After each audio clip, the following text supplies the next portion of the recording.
जानते हैं, कुछ किताबें होती हैं जिन्हें हम पढ़ते हैं, समझते हैं और फिर बस शेल्फ पर रख देते हैं, धूल जमने के लिए। लेकिन कुछ किताबें ऐसी भी होती हैं जो समय से परे होती है, जो पीढ़ी दर पीढ़ी ज्ञान की एक शांत गूंज की तरह जिंदा रहती है। खलील जिब्रान की द प्रॉफिट बिल्कुल ऐसी ही एक किताब है।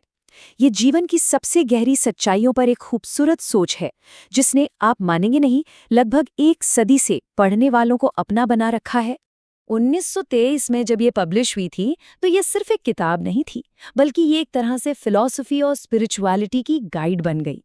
इसमें आपको प्यार, शादी, काम, दुख, खुशी जैसे हर मौजू पर गहरी सोच मिलती है। और जिब्रान के शब्द, वो कोई सीधी सादी भाषा में नहीं है, वो तो शायरी की तरह है, जो पढ़ने वाले को अपने अंदर झांकने का एक मौका देते हैं और दुनिया की सच्चाइयों को बड़ी खूबसूरती से पेश करते हैं। तो चलिए एक नज़र डालते हैं कि इस किताब के सफ़र में हम आगे क्या-क्या देखने वाले हैं। सबसे पहले हम जानेंगे कि ये इतनी खास क्यों है। फिर मिलेंगे इसके किरदार अल-मुस्तफ़ा और लेखक खलील जिब्रान से। इसके बाद हम गोता लगाएंगे जिंदगी के बड़े सवालों में, जैसे प्यार, शादी, काम और आज़ादी। और आखिर में हम ये भी देखेंगे कि ये किताब आज के दौर में भी इतनी ज़रूरी क्यों है।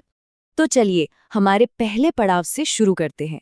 पता लगाते हैं कि आखिर क्यों द प्रॉफिट को एक ऐसी रचना माना जाता है जिसकी चमक 100 साल बाद भी बिल्कुल फीकी नहीं पड़ी।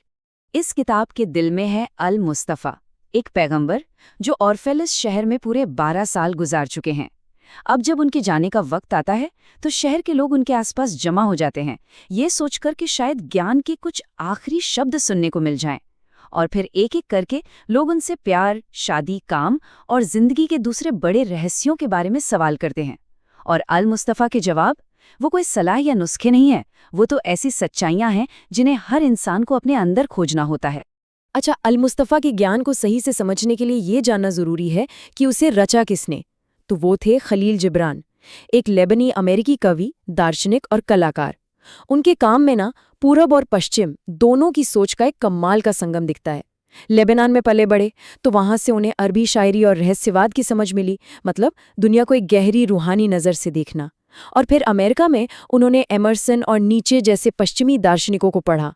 बस इसी अनोखे मेल ने जिब्रान को ऐसी ताकत दी कि उनकी लिखी बातें हर किसी को, चाहे वो दुनिया के किसी भी कोने में हो, अपनी सी लगती हैं। तो अब हम उन एहसासों की बात करेंगे जो हमारी जिंदगी का केंद्र हैं, प्रेम, विवाह और दुख।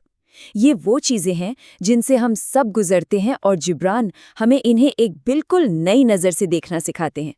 जिब्रान के लिए प्यार सिर्फ एक एहसास नहीं है, नहीं, वो इसे एक ऐसी ताकत के तौर पर देखते हैं जो आत्मा को तराशती है, ठीक वैसे ही जैसे आग सोने को तपाकर कुंदन बना देती है। उनका मानना है कि सच्चा प्यार सिर्फ सुकून देने के लिए नहीं होता, बल्कि हमें एक बेहतर इंसान बनाने के लिए होता है। ये एक चुनौती है, एक सफ़र है जो हमें खुद के सबसे अच्छे रूप तक ले जाता है। ये पंक्तियां प्यार को लेकर हमारी जो आम सोच है ना, उसे पूरी तरह से चुनौती देती हैं। जिब्रान कहते हैं कि सच्चा प्यार किसी को बांधना या काबू करना नहीं, बल्कि आज़ाद करना है। ये हक जताने के बारे में नहीं, बल्कि एक दूसरे को बढ़ने में मदद करने के बारे में है। वो हमें सलाह देते हैं कि प्यार को उसकी पूरी शिद्दत से महसूस करो, भले ही उसमें दर्द क्यों ना मिले, क्योंकि वही दर्द हमें तराश कर मजबूत बनाता है।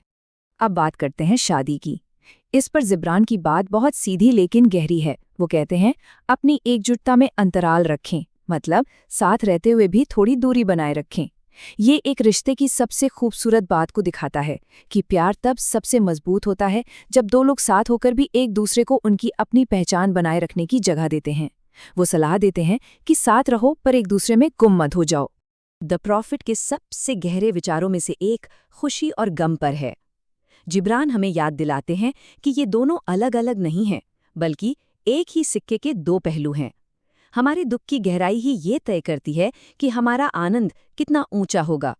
जैसा कि वो कहते भी हैं, तुम्हारा आनंद ही तुम्हारा दुख उजागर कर देता है, और जिस कुएं से तुम्हारी हंसी निकलती है वो अक्सर तुम्हारे आंसुओं से भर जाता है। तो प्यार और दुख जैसी निजी भावनाओं से अब हम थोड़ा आगे बढ़ते हैं और जिंदगी के उन पहलुओं को देखते हैं जो हमें इस दुनिया से जोड़ते हैं। चलिए अब काम, बच्चे और आज़ादी जैसे विषयों पर जिब्रान के विचार समझते हैं। ये बातें हमारी रोज की जिंदगी को एक नया मतलब दे सकती हैं। हम में से ज्यादातर लोग काम को सिर्फ पैसा कमाने का एक जरिया मानते हैं, पर जिब्रान के लिए ये प्यार और मकसद को जाहिर करने का तरीका है। वो लिखते हैं, काम प्रेम का दृश्यमान रूप है। मतलब आपका काम आपके प्यार का वो रूप है जिसे दुनिया देख सकती है। ये एक बहुत पावरफुल आइडिया है ना। ये हमारे काम करने के तरीके को बदल सकता है। जब हम कोई भी काम जुनून और लगन से करते हैं तो वो बोझ नहीं रहता, बल्कि एक पाक काम बन जाता है। बच्चों के बारे में जिब्रान की सोच तो सही में क्रांतिकारी है।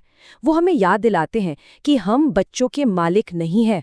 वो लिखते हैं, आपके बच्चे नहीं हैं, वे जीवन की स्वयं के लिए लालसा के बेटे और बेटियां हैं। इसका सीधा मतलब है कि बच्चे इस दुनिया में हमारे जरिए आते हैं, पर वो हमारी मिल्कियत नहीं है।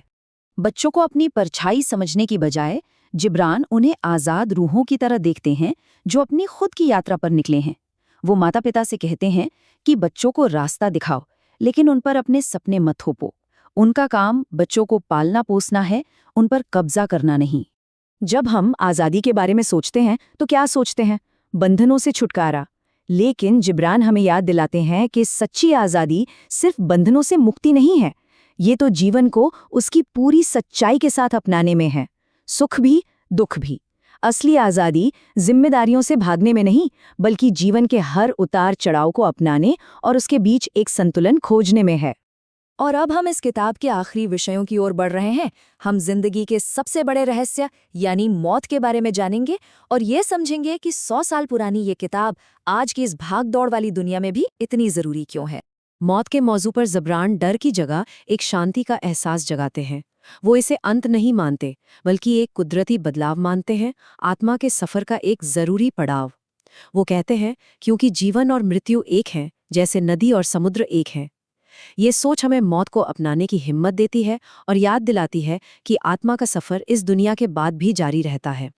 लगभग 1 सदी हो गई है, पर आज भी द प्रॉफिट दुनिया भर में लाखों लोगों की पसंदीदा किताब है। ऐसा क्यों है? क्योंकि इसके विषय प्यार, दुख, मकसद, मौत ये सब यूनिवर्सल हैं। ये किसी एक संस्कृति या समय से बंधे नहीं हैं। ये हर पीढ़ी के पाठकों के दिलों को छूते हैं। इस किताब की एक और ख़ास बात यह है कि ये आपको नियम नहीं बताती, बल्कि सोचने का एक नया नज़रिया देती है। जिब्रान के शब्द एक प्यार भरे न्योते की तरह हैं कि सोचो, चिंतन करो, मानने की कोई मजबूरी नहीं है। और आज की इस तेज़ रफ्तार दुनिया में, जहां हम अक्सर कामयाबी के पीछे भागते भागते जीना ही भूल जाते हैं, द प्रॉफिट एक शांत रिमाइंडर की तरह काम करती है कि रुको, सोचो और ज़िंदगी की असली खूबसूरती को महसूस करो। तो अब हम इस पूरी चर्चा के आखिरी पड़ाव पर हैं। आइए इन सभी विचारों को एक साथ लाते हैं और द प्रॉफिट के ज्ञान का सार समझते हैं कि आखिर ये किताब हमारे लिए क्या मायने रखती है। देखिए, खलील जिब्रान की द प्रॉफिट सिर्फ एक किताब नहीं है। ये जिंदगी भर के लिए एक दोस्त है, एक साथी। चाहे कोई प्यार में हो, दुख से गुजर रहा हो या अपने जिंदगी का मकसद ढूंढ रहा हो, इस किताब का ज्ञान हर मोड़ पर रास्ता दिखाता है। अल-मुस्तफ़ा के इन खूबसूरत विचारों के जरिए जिब्रान हमें एक ऐसी फ़िलॉसफ़ी देते हैं जो कभी पुरानी नहीं हो सकती। ये हमें रोज़मर्रा की चीज़ों में गहरे मतलब खोजने और ज़िंदगी को खुले दिल से अपनाने की हिम्मत देती है। शायद यही वजह है कि द प्रॉफिट आज भी इतनी ख़ास है, क्योंकि ये सिर्फ जानकारी नहीं देती, ये हमें बदल देती है। ये हमें गहराई, जागरूकता और प्यार के साथ जीने की प्रेरणा देती है। तो अब सवाल ये है कि खलील जिब्रान का ये कालातीत ज्ञान, ये खूबसूरत सोच आपके अपने जीवन में क्या मायने रखती है? ये वो सवाल है जिसका जवाब हम सभी को अपने अंदर खोजना है।